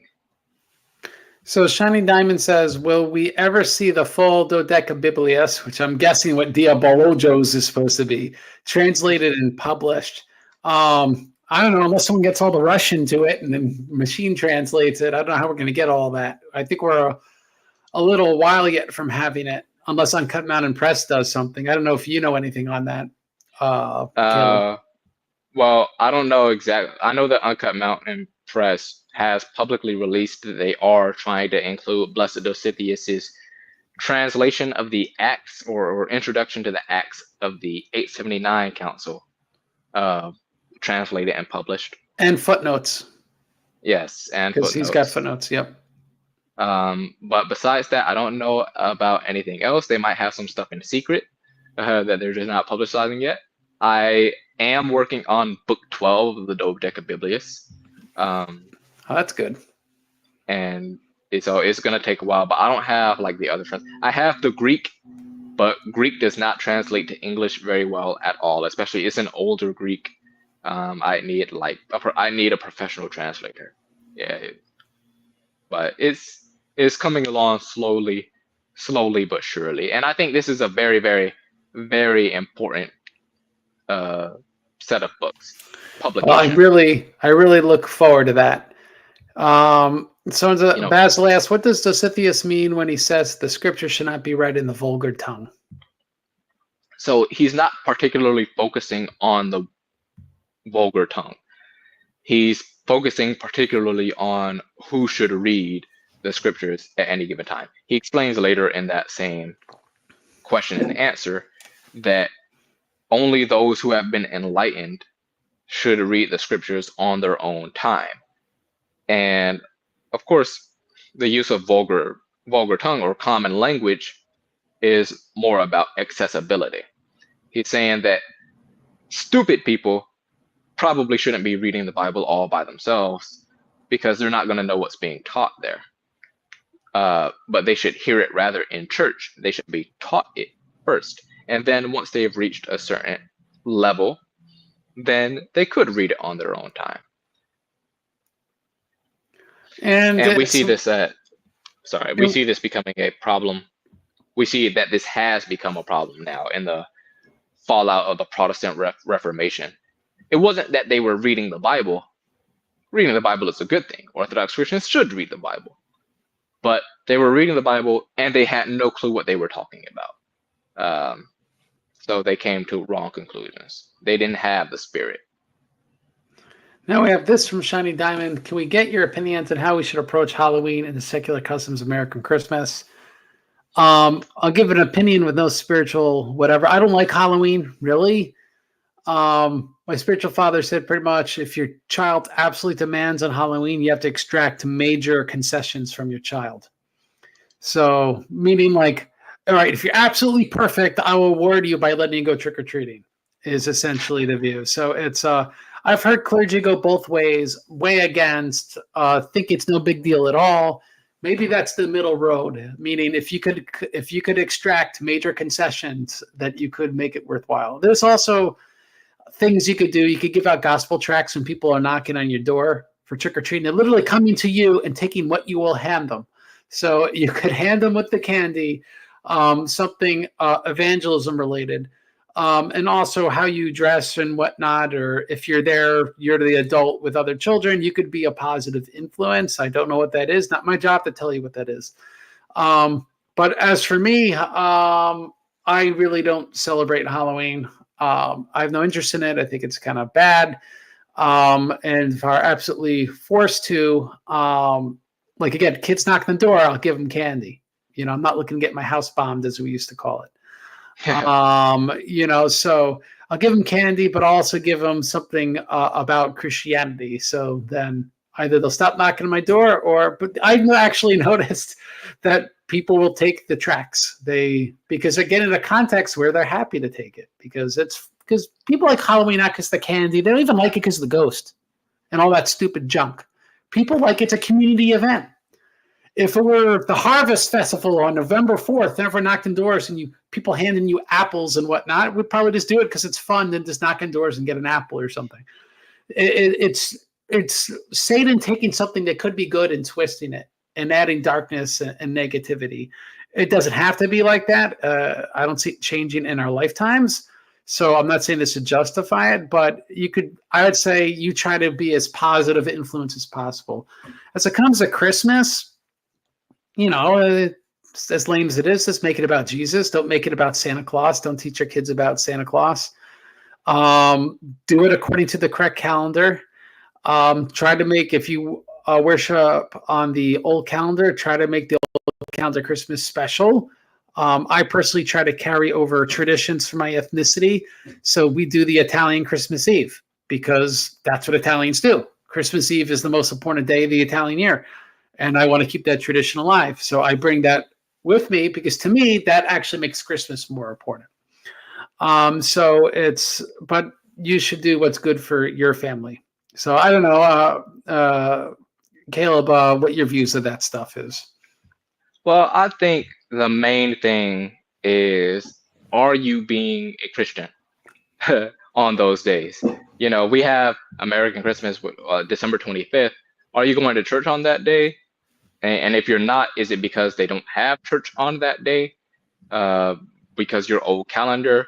I go to New Calendar Christmas on Christmas. Mm-hmm. I don't stress out about it. We celebrate American Christmas, so-called, in our house. I intend to continue doing it if I am blessed to have children, and then we'll go to church to have the liturgy, either on the same day if we're new calendar or on old calendar Christmas if we're old calendar. So there's nothing that I really stress out about. As long as you're being Christian, I think that's the main thing when it comes to Christmas, because Christmas is already Christian. Everyone knows. You can't ask anyone and ask them, what is Christmas about? And they wouldn't eventually mention the birth of Jesus Christ. So it's well known. Now, as for Halloween, of course, it is a little bit different because it is far removed from All Saints Day these days. But I think the same thing applies. Are you being Christian? Are you going to church when it's time to go to church? The Western Rite celebrates All Saints Day on that day. But if you have like an issue when it comes to trick-or-treating, like, oh, you don't want to dress up as like ghouls and demons, or dress up as a superhero. Or you could do what some of my friends did, and they dressed up as saints. Are you being Christian when you go and celebrate Halloween, if you're celebrating Halloween?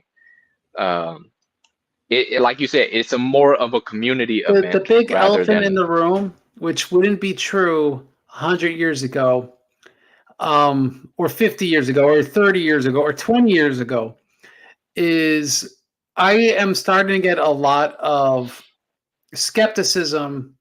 I don't know if that's the right word, but the whole idea of dressing up, I'm finding to be very spiritually dangerous these days in the trans culture we have, because we're not accepting the way God made us, and we always want to transform ourselves into something different. I mean, heck, people do it with cars. If it's a truck, it's got to be lifted. If it's another car, it's got to be lowered. Nothing's the way it's supposed to be. Your skin's got to have tattoos. It can't be the way God made it. And this modification of absolutely everything is inculcated at a child's youth, because I mean, the costumes of the past were lame. Was literally throw a bed sheet over yourself, or and that's a cape or something. These days it's very fancy because people want to become what the costume is, and there's a spiritual energy at work, and it's not of God. And I think that adds a particularly dangerous element with the dress up thing.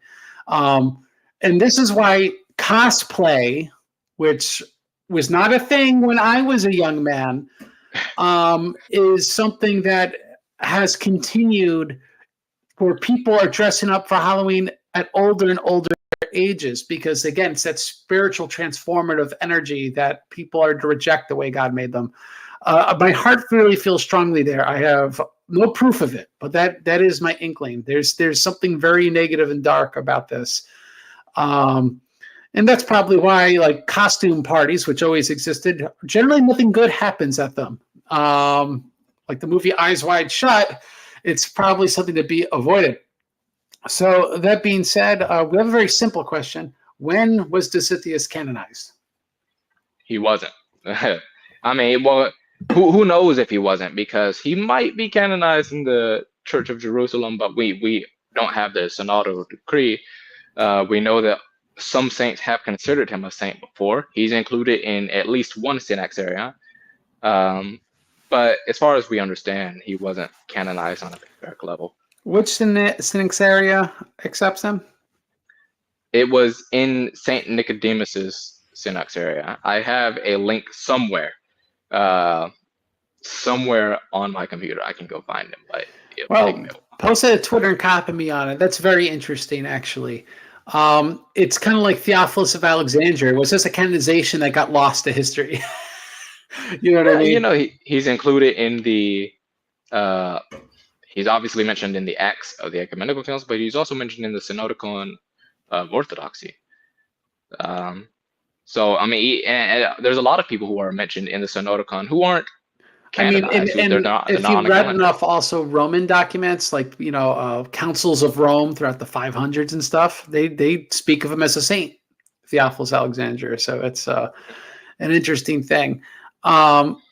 Someone says, tell the audience how Ireland was Orthodox will be Orthodox again. Well, Patrick, I'm so sorry, but that will take a ton of time. Yeah, and how to become Orthodox again by people converting to Orthodoxy. We have Shiny Diamond. There's Western Rite vicariates who have Aquinas of Bonaventure on their calendar, but they aren't saints. And that's obviously wrong. That's not true, by the way. All right, well, it would be wrong, but it's not true. It doesn't exist. I don't know where you've heard that anyone has Bonaventure or Thomas on their calendars, but it's not in any of the churches of the Antiochian Western Rite Vicariate or the Rocor Western Rite. So that's something that, that's just not true. So, and if someone tried passing off a true, it would be wrong. Is what Caleb's trying to say. We have Alexander said, I recall coming across Didymus the Blind being mentioned in the prologue of Oak Reed. How can he get in the list? I thought his status was questionable. And this is one of the confusing, a friend of mine who's a monk, we talk about this stuff, one of the confusing canonizations of St. Nikolai Azika. Obviously, he was working with a Serbian synaxarion that did include Didymus, probably because it was including something from a more Western synaxarion, which was wrong. We have a canon, an ecumenical canon, the first of Trullo, that condemns Didymus. So he cannot be a saint, but we do accept that he's written very spiritually beneficial writings, which are in the, the real important work St. Nicodemus compiled. Caleb, help me here. When it comes to Didymus the Blind, there is something that should be mentioned about Didymus. Now there's two explanations for it. One is that St. Nicholas was just not correct. He was including as many people as he could. By the way. Didymus is in the Philokalia. He was included just because St. Nicholas was gathering as many sources as he could, and he stumbled upon Didymus and he wrote about him. And the excerpt is not long, by the way. It's not very extensive. And also the dates. Another explanation is that it's a different Didymus, because the dates of his birth and death. Right. I was thinking of Vagrius. Continue, Caleb. The dates of his birth and death in the prologue and the heretic are different. So it could be that he's talking about a different Didymus, but of course it is possible that he's just wrong. And what I've heard is that in the Serbian church, with reprints of the prologue, they have that removed. They have Didymus removed. So it's not really something to be overly concerned about. It's the prologue is not an official calendar. It's just something that helps us read through it today. Now we have Alexander. I think we kind of covered the calendar question, so I'll let that be. We have George. What synod is going to settle the Mogilas versus Romanitas once and for all? Well, St. Peter Mogilas catechism has got pan-Orthodox acceptance, and Roman 80 says 0. So that's already been settled. If you're confused about whether to side with Saint Peter Mogila or Saint or Saint, whether you're making everyone a saint, Caleb. If you're confused about whether to side with Saint Peter Mogila or with Father John Romanides, you are already wrong. You are already wrong. We don't even need to get into what they taught before. You're already wrong, because Saint Peter Mogila is approved in our church, continuously venerated, and his teachings are taught in the teachings of every saint. So I'm gonna take an excerpt from Saint Theophan the Recluse, which is, we don't need a new council. We just need to believe in what Orthodoxy already believes. And of course, it would take a little bit of enforcement and education of the Orthodox people, and a little bit of enforcement down the line, so that wrong belief doesn't creep in. So this from Elijah. What does Prime mean when he said he was a Latinizer and a rigorist? I'm guessing that's a quote from you. I don't know what that means either. So what's that mean? So a while ago, I made a meme where there was two factions of Twitter. People who were called rigorists because they believed that, Roman Catholics and Protestants should be baptized. And then people who were called Latinizers because they believed in the teachings of Blessed Dositheus and Saint Peter Mogila. And allegedly receiving everyone by chrismation. Purportedly. And then I put myself in the middle as the Latinizer rigorist, because I agreed with Blessed Dositheus and Saint Peter Mogila when it came to original sin. And then I also believed in baptizing Papists and Protestants. Now, this was just more Dosithean of you. This is just a joke. These are just words that people call each other. Like, no one is sitting there and saying, I'm a Latinizer, and no one is sitting there saying, I am a rigorist. Because these are kind of exonyms. People are just giving it to other people, or accusing other people of being this, and they have different conceptions of what that means in their head. But it's really just more of a comment on how we don't need to put ourselves into categories.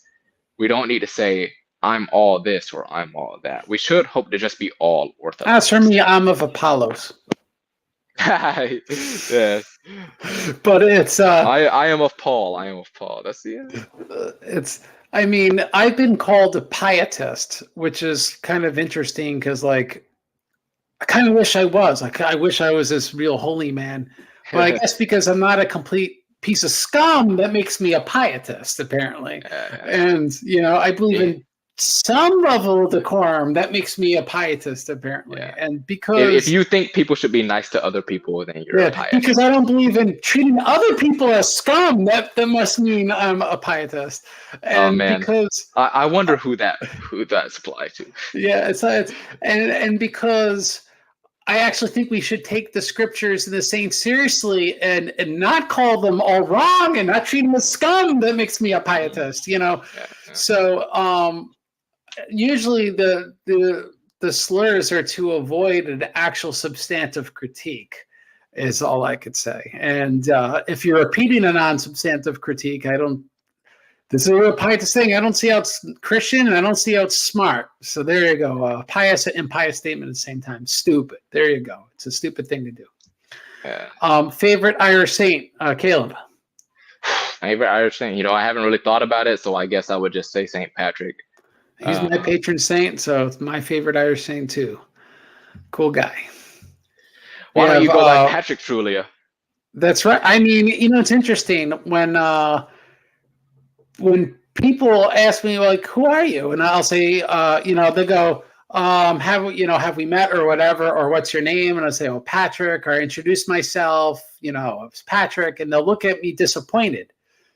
And then when they look at me disappointed, all right, and and my name's also Craig, and then they're like, oh yeah, you're the guy in the YouTube videos. And so I try to explain to people, when I'm in church, I'm used to Patrick. It's actually kind of strange to be called Craig in church. That's what I'm used to. The people that call me Craig are the people that knew me as a catechumen and Father John Whiteford. who I guess follows a good Russian practice where Russians will still call themselves by the non-Orthodox names. Because most Russians, even Russian Orthodox Russians, get their Orthodox names different than their just regular names they go by. So it's in some way extra Russian to keep a secular name. But my bishop, he calls me Patrick, and he prefers that. So there you go. I'm being obedient to my bishop. We have this from Alexander. Icons are an apostolic practice. Check out Craig's other videos. Not a single pastor worships like the Didache or the church had Justin attended. And soon, we're getting very close. We'll have the icon documentary. I think it might be done by Halloween, but it won't be released probably until after the election. So we shall see. Please pray. We have Zane. Excuse me. Does Kaleb think the conception ritual sin as expressed by the Confession of Dositheus conflicts the view of Father Michael Pomozansky in Orthodox dogmatic theology? Well, I haven't read it, so I wouldn't be able to say that it conflicts. It would be wrong of me to say there's a contradiction. You know, I've heard some people say that they're in line, or rather he's the more moderate view, but I just can't speak on it. I personally think they align because when I was beginning to unpack my essentially polemic against the misinformation of William Albrecht, I had to unpack basic things like, what do Orthodox actually say about the Theotokos? What do the Church Fathers actually say about the Theotokos? What do Orthodox authorities actually teach about original sin? Because there's the Roman Catholic apologist create so much misinformation about all those things in order to try to make you believe in their heresy, the Immaculate Conception. And so amongst these things, I made an article which I feel is pretty succinct and helpful on the issue of original sin. And I quote Pomozansky as an authority, and I quote Dositheus as an authority. I think they're entirely reconcilable. So that's my view. And so let me give you, Kaleb, an opportunity for any plugs. As I end most of my shows, I give everyone an opportunity for plugs. So what would you like to plug? Anything? Obviously, my Twitter. That's where you can see the stream of consciousness that comes from me. But I think when it comes to looking up anything about Blessed Dositheus, it would be my Medium page. And I'm gonna send you a link right now on. And yes, I actually find it on Google because I don't know what Medium is. I Google Kaleb of Atlanta, and his blog comes right up. It's really important. So there's a lot of writings about Blessed Dositheus, from Blessed Dositheus, and even some other things like, lesser known saints, lives of certain saints, and just some of my own musings. But I think those are just the principal things I'd like to plug. And question on your Twitter: do you at 12 o'clock, 3 o'clock, all these different times, at 9 o'clock, are you actually updating the Twitter that moment with Vespers and this and that, or is those No. I pre-planned them 2 weeks out. It'd be totally awesome if you were doing them live each time. I wake up at 5:55 to send that. Absolutely, you're in Byzantine sleeping schedule. Alexander says Craig should have him on, and I don't even know who he's talking about. So let us know. I guess Seraphim Hamilton. If that were the case, he's more than welcome on. I'd love to do a collaboration on the Book of Job with him. And on the issue of icons, when the documentary's out and when Michael Garden's book is out. My plug, of course, the Church of Cambodia. Consider becoming a missionary, and if you can't, please contribute financially. orthodoxchristiantheology.com/donate. Again, orthodoxchristiantheology.com/donate. $1, $100, everything makes a difference. So please bless the missionary work in Cambodia. And that's why I keep saying we need missionaries. So pray on this and consider this. This is something that's real important to do. So we're not just arguing on Twitter and wasting time. Though doing some positive things in social media does have an effect on people overseas. People found Orthodoxy on the internet in English and they go to church in Cambodia. So this does happen. You're right. You're right. You know, I've had that experience probably 4 or 5 times where someone in Europe found out about Orthodoxy through me, and they became Orthodox, or they reached out to me because of something that I had posted online. And you know, it's a great blessing. It's all God. It's all God, not me.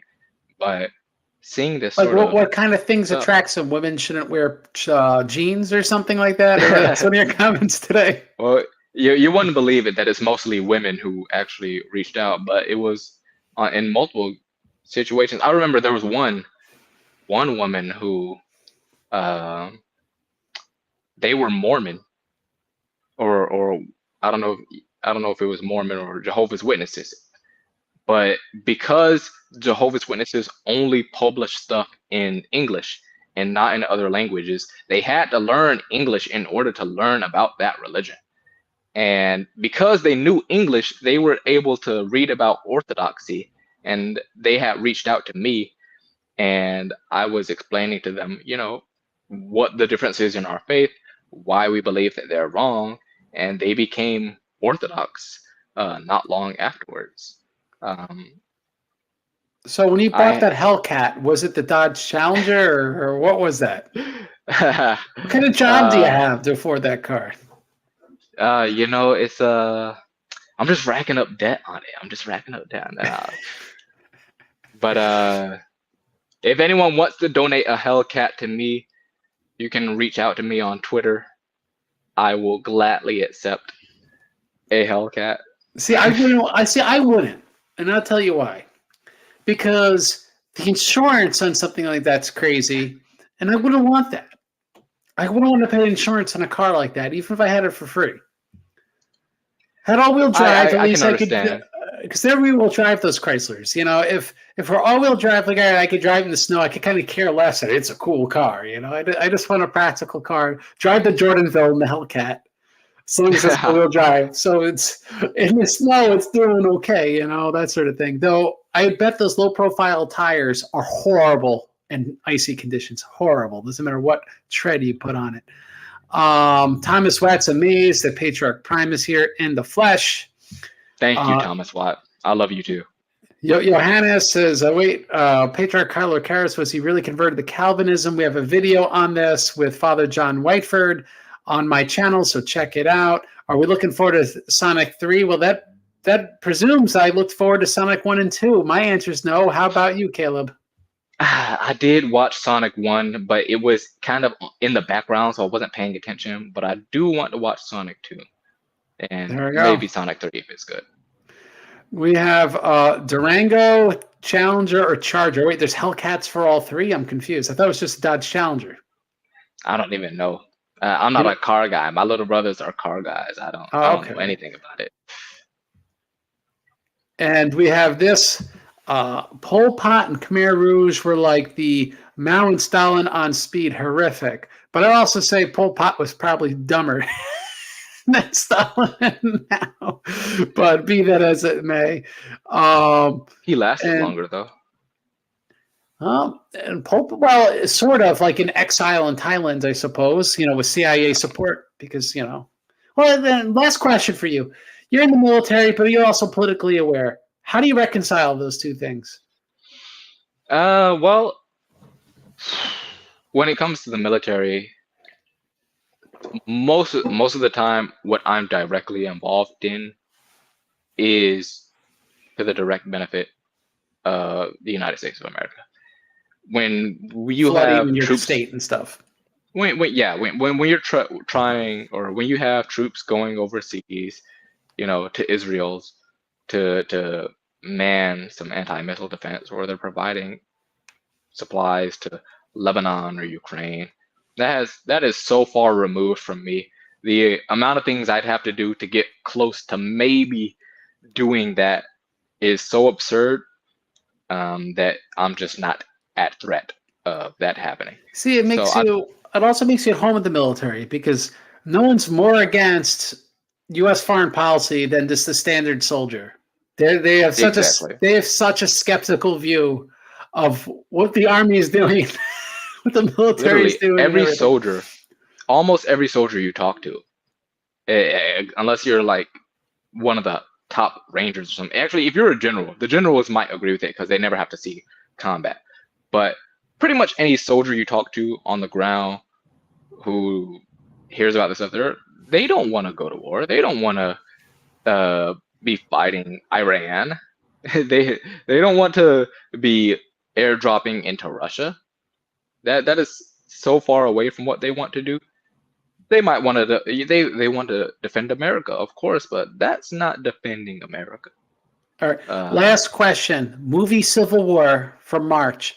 You have to fight for the president's side or for the Republic of California, Texas. What's your side? Sorry, the Civil War movie. There was the movie that came out from A24. Oh, yeah. Gosh, it's a joke question. We don't need a serious answer.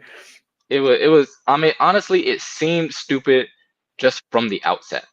So I didn't even pay close attention to it. I mean, just looking at this map right here, it is just atrocious. It's just disgusting. Right, the movie A24 map. I don't want to. You look at a map, it doesn't make Caleb happy. Well, Caleb, I won't take any more time tonight because the World Series starts soon, and that'd be a sin against America to keep people on this stream instead of watching the World Series, of course. As for me, I'm going to get the kid ready for bed. That's more my list of priorities. And these are the Yankees, which is such a shame. Just they put them on too late. They need, on the weekend, make afternoon games for the kids and the old men that are tired. That's right, the old men. Of course. And by the way, I did DM you that Synaxarion with the from Saint Nicodemus where he calls Blessed Dositheus a saint. All right. Well, you know what? Being that this is a good old stream, if I could get it up, I'll share it. You sent me like 24 links. Okay, look, that was an accident. All right, I'll pick one of them. It's the first one. It's the first one. All right. Let's see. Looks like it's all in Greek. All in Greek. Yeah. Well, I just page translated it, but just in case, if people are looking for it. Well, what we'll do is we'll leave it in the comment section. I'll pin it so that way people could translate at their leisure. But in the Synaxarist of the 12 months of the year by Saint Nicodemus the Hagioite, it has Holy Dositheus. So you know what? I'm going to call him Saint Dositheus. Good enough for Saint Nicodemus. Good enough for me. And hopefully he gets an official synodical acceptance, or it comes to light that Jerusalem forgot or something, and then we could move forward from there. It's happened before. Well, Caleb, it was great having you on this evening, and God willing, we'll have another opportunity to do something like this again soon. Absolutely. It was great being here, and I love the work you do, and thanks for having me. And thank you for your support, and I will end this show as I end all the by quoting Jesus Rock, fight to the death for the truth, as Saint Dositheus did. And Lord God will fight for you. God bless you. Have a great day. Thank you.